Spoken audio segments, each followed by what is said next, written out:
emotional intelligence and empathy. On this channel, I've already talked quite a bit on emotional intelligence and the different elements of it. And of course, we realize that the elements are related, somewhat. The self-awareness, the self-control, social skills, and so on. But today I'll talk about one of those elements, which is empathy. So what is empathy? Empathy, simply put, is a capacity to understand and share the feelings of another person. Like seeing things from their point of view, as it were.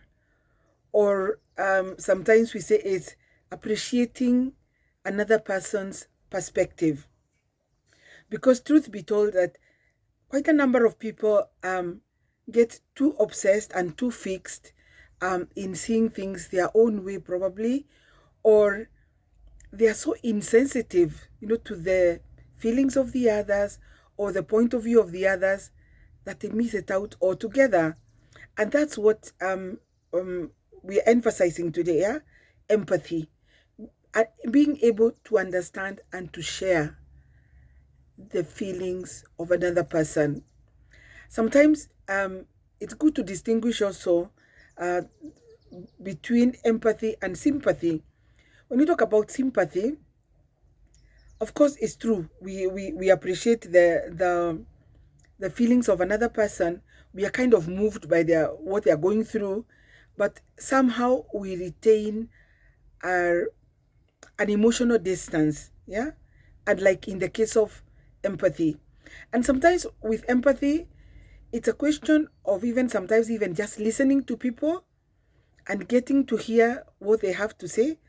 We often talk about putting ourselves in another person's shoes.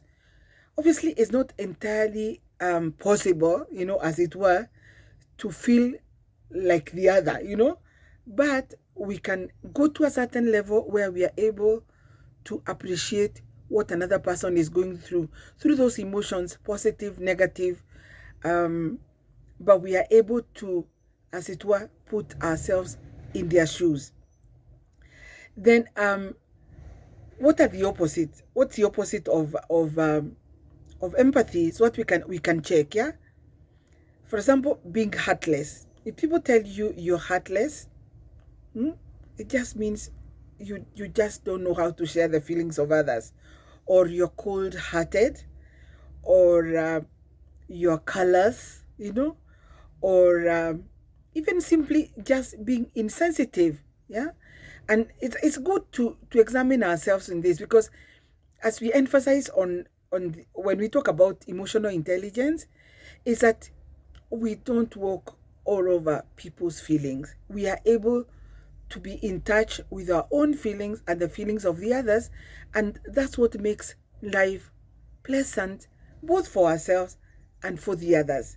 So keep in touch with the channel, subscribe, go through some of the stuff we've already highlighted on this channel, and we can train you, yeah, because it's part of learning how to get self-knowledge, self-acceptance, and to grow in our personality. I will be seeing you in my next video. Bye.